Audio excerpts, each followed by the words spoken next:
But it's an expression of these embittered ex-members' anger and resentment. The lawyer they've retained, Lawrence Levy, has won similar cases against other religions. That's been displayed by the church. More lies, more subterfuge, more machinations that do everything except address the truth. What is the truth? If you join Scientology right up until yesterday, you've been defrauded. Mrs. Thea Greenberg is what Scientologists call a squirrel. She uses some of Hubbard's techniques for personal gain. So some Scientologists came to one of her meetings.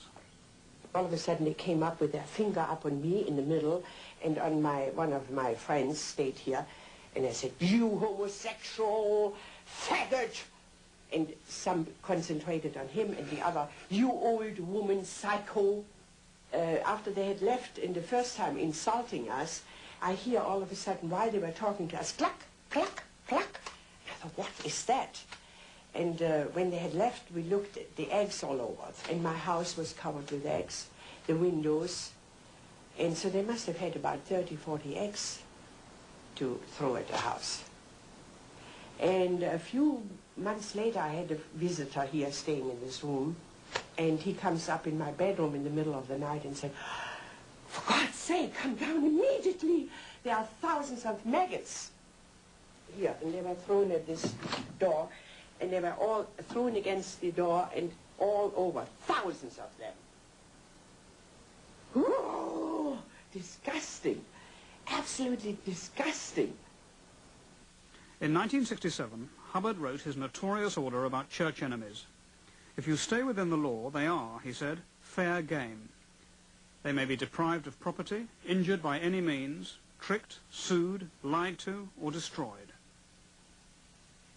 Last year, this official-looking wanted poster was widely distributed in Los Angeles, giving the names and home addresses of ex-members who had angered the church. The posters existed in a context, and that context was years of harassment, dirty tricks, frame-ups of people, and we felt we were now on the enemies list. We were now fair game. And if they were willing to do this publicly, totally disgusting and outrageous activity, what were they doing to us that we didn't know about? And we went on a very long period of just extreme fear. From Linsky, and Hiller. Litigation is no novelty for the Scientologists, who make habitual use of the courts. But the church says Lawrence Levy is a church-busting mercenary for representing its ex-members in the class action. I'm not a church-busting mercenary. I think, if anything, I'm a religionist. I believe that any individual has the absolute right to believe whatever they want. What I take issue with is people who would utilize religion as a money-making venture and not as a religion. I'm not interested in their beliefs. I'm interested in their conduct. It has defrauded its members. It has lied to them. Lies have been passed on by Hubbard about his background, and the church has condoned those and passed those on. The church has broken up families, forced parents apart, forced children and parents apart. It has also broken the priest-penitent confidentiality practice quite severely. Do you feel you yourself were deceived by this church which you served for so long? Oh, definitely. On several counts. Every Scientologist is required to recruit new members. Find their ruin was Hubbard's advice. In other words, detect a personal problem that might be alleviated by a course of auditing. But sometimes recruitment is more indirect. Everywhere, Scientology reaches the public through its front organizations, some of them misleadingly named. Some are pressure groups campaigning on issues like mental health, which seems to obsess Scientologists. Others are controversial campaigns aimed at school children. And Scientology has others to help the unfortunate, like ex-offenders, and particularly drug users. Dark Nun is a drug rehabilitation center. It's a front group for Scientology. It's designed to help people get off drugs, which it does successfully, but then it converts people from that into Scientology. They're taken off drugs. They're put onto a program to help them do better in life. The program is basically Scientology processing or training, and from there they are indoctrinated, and from there they're converted to a Scientologist. And how many of those former drug addicts become Scientologists? anywhere from 50 to 75%. Can you recall an incident which occurred when your mother looked younger? Yeah, when she... One of the main grievances of the plaintiffs in the class action relates to auditing. The most intimate confessions are sometimes divulged in these sessions, and the auditor notes them down. This information is then kept in processing files known as pre-clear or PC folders, which are carefully stored. The use that has been made of the contents of these folders is now a matter of contention. Hubbard wrote in What is Scientology, "The auditor treats all session reports as confidential." Item 22 of the auditor's code reads, "I promise never to use the secrets of a pre-clear divulged in session for punishment or personal gain." What is the policy of the Church on the use of information imparted during auditing sessions? It is to be kept completely confidential and sequestered. Completely confidential? Yes. Is that policy rigorously observed? Yes, it is. Has it been? Yes. Has it been rigorously observed? Absolutely. But in the recent past, it was policy to cull people's files for damaging information. Hubbard's wife, Mary Sue, who was later imprisoned, wrote a Guardian order in 1969 to make full use of all files on the organization to affect your major target. These include processing files. You were in the intelligence division of the Guardian's office of the Church of Scientology. Did you have access to people's personal confidential files? Oh, certainly, certainly. And was use ever made of that information? Every mission that I ever went on, I used it. What did you do?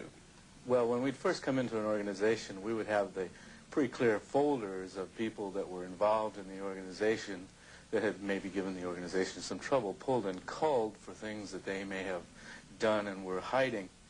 And that information would be brought to their attention in order to kind of bring them back into the fold, so to speak. Did you use confidential information that the Church held about people?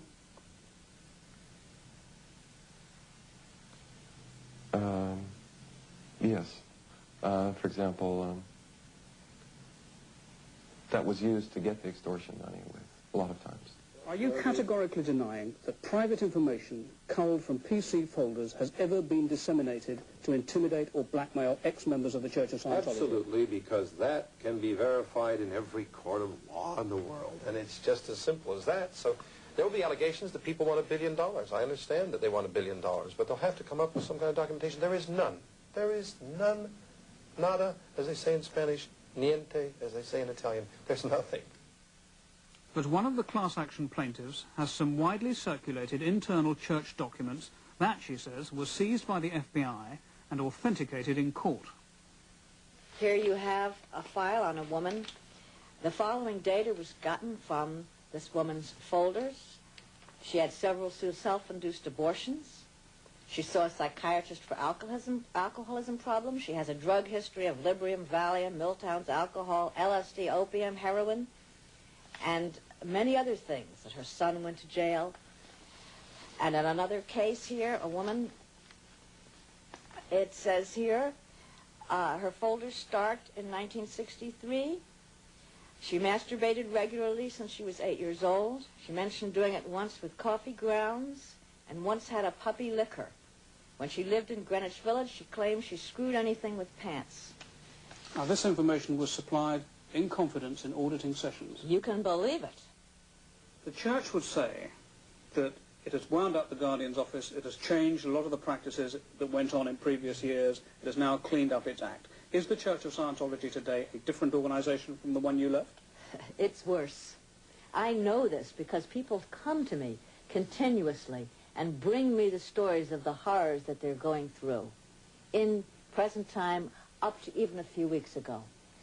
The Church has a history of every time they're called to account, they say, oh, that was in the past. We've dismissed those people. We don't do that anymore. It can be called a catechism of the Church. We don't do that anymore. They do it, and more, as they'll do it as much as they can get away with. In California, Ludis Burse is another former Scientologist whose troubles began when he left the Church last year. Several months after I got out, they started sending people around to get me to sign a confession. 2 and 3 of them at a time. One of them was this big guy, about 6'6", and I don't know, it just freaked me out. After you refused to sign the confession, what was the next stage? I got a phone call from a private investigator who worked for John Peterson, a Scientology attorney. And he said if I didn't come and meet with him to sign this confession, that he would go to the immigration authorities and get me kicked out of the country over some discrepancies, as he called them, in my immigration status. So they have some fairly private information.